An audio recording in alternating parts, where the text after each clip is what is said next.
G'day and welcome back. This video is concerned with training principles, and we're going to start off by looking at specificity. Specificity is the process of replicating the characteristics of a sport in training to ensure individual sporting performances are improved. Of all the training principles, specificity has to be one of the most important. Without your training efforts matching what you will need in your competition setting, you will be wasting your time. There are 4 aspects of activity analysis that specificity must address. 1. The predominant energy system. 2. The fitness components used. 3. The muscle groups used. And 4. The skills performed. As you can see in the video, that these are actually covering some of these. So obviously for Sherelle, with her passing of the ball and some of the other skills, shooting, etc., she needs to be able to develop those muscles, and obviously she needs to develop the energy systems, etc., and be specific with her training so that she's able to improve these and gain the most out of her body. The next one that we're going to look at is intensity.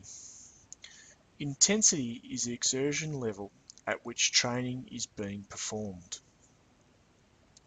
To match the athlete's required use of the 3 energy systems, training intensity needs to be at the following levels.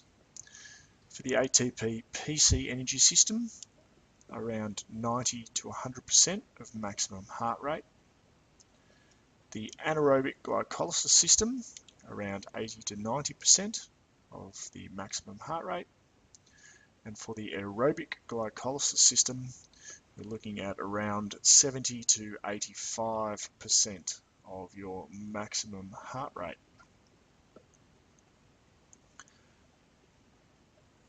The next principle is that of duration. Duration has 2 meanings.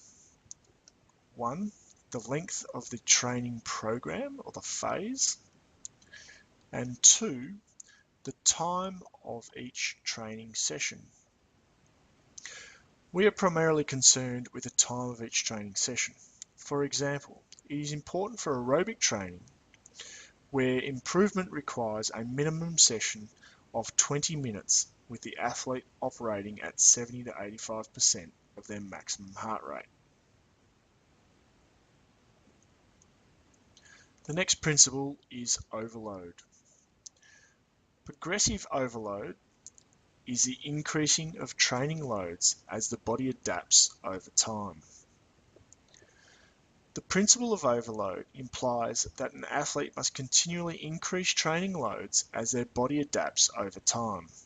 Because their body adjusts to the existing training load, they must gradually and systematically increase their workload for continual improvement. The accepted guideline for training is to overload by no more than 10% and to change only one variable at a time. The graph on the screen shows the overload principle as it was applied by 5 different athletes.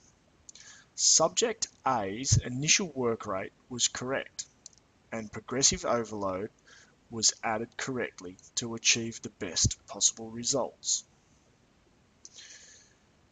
Now I'd encourage you to pause the video and have a go explaining Subject B. Did you describe something along the lines of, Subject B's initial work rate was too difficult, but over time the body adapted and then progressive overload was added correctly to improve fitness? Pause the video again and have a go at describing Subject C. Subject C's initial work rate was correct. Then the body adapted, which resulted in fitness gains, but from that time onward, no overload was applied. Now pause the video one last time and have a go at describing subject D and E. Subject D's initial work rate was correct and no overload was added. Subject E's initial work rate was too difficult, and when the body started to adapt further, overload was applied, resulting in an overall decrease in fitness. The next training principle we're going to look at is frequency. Frequency refers to the number of training sessions undertaken in a week.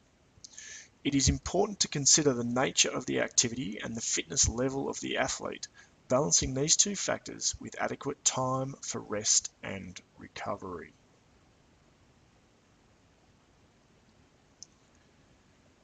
Using the acronym SITOF is an easy way to remember the major training principles. SITOF stands for specificity, intensity, duration, overload, and frequency.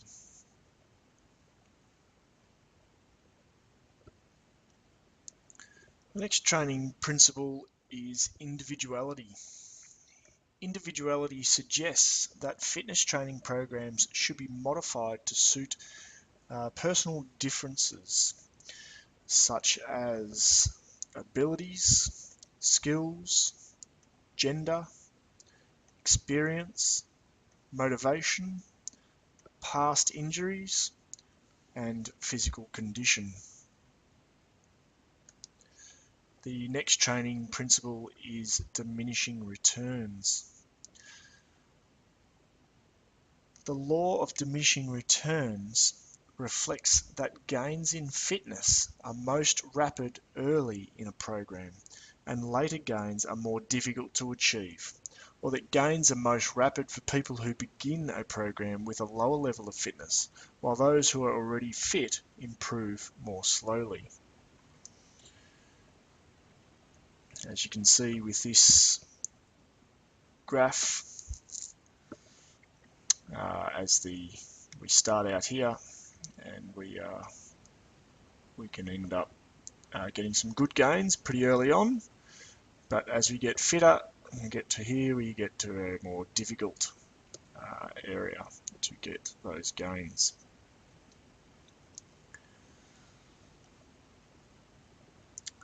The next training principle is that of variation. Variation implies that an athlete should consistently change aspects of their workouts. However, specificity must still be the main goal of training when applying variation.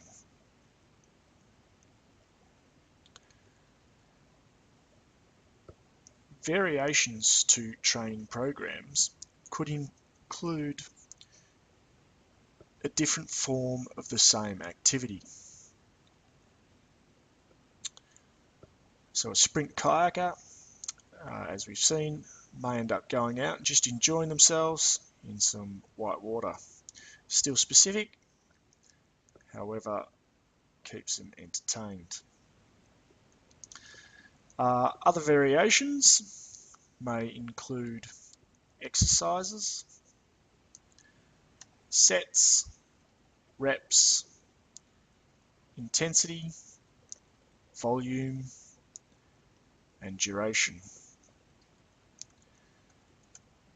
Variation prevents boredom and promotes more consistent improvement over time.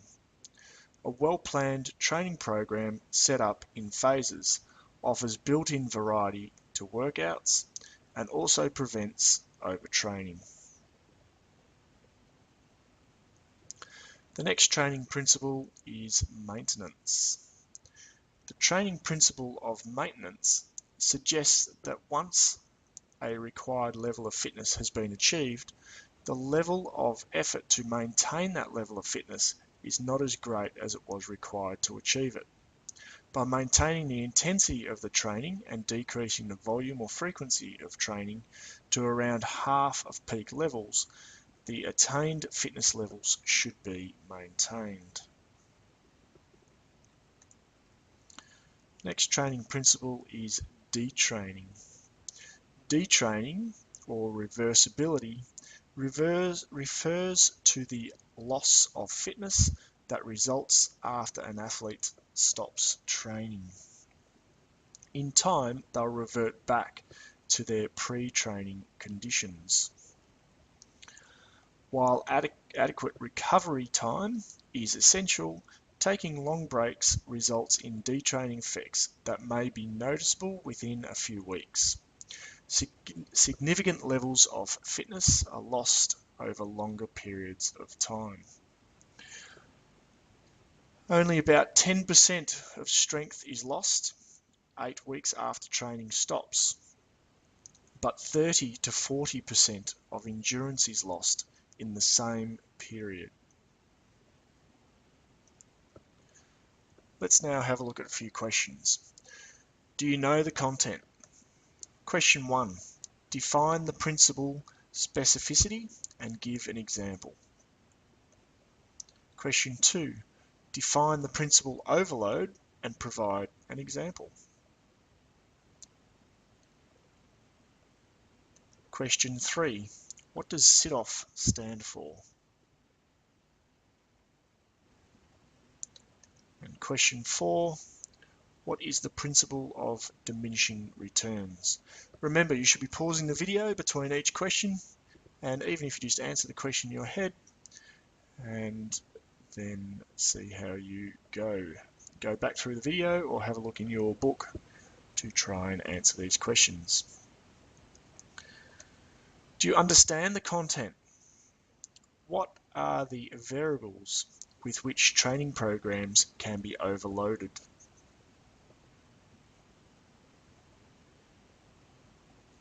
Question 6. Why is overload better understood as progressive overload?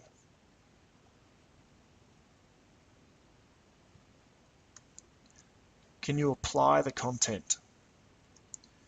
Question 7. In the following training scenarios, suggest ways in which an athlete could introduce overload. A. An 800 meter elite runner. It's one set of 6 by 300 meter intervals at 75% of maximum heart rate with 1 minute walk recoveries between efforts. Pause the video and have a go. See how you go.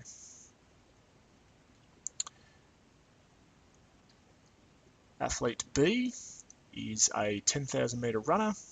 They're doing 3 sessions per week of 15 kilometer runs around her local suburban streets.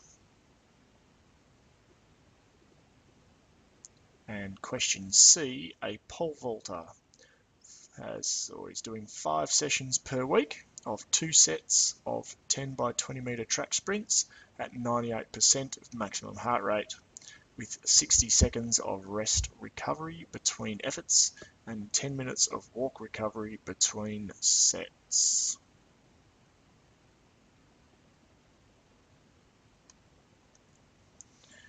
Are you ready to extend the content?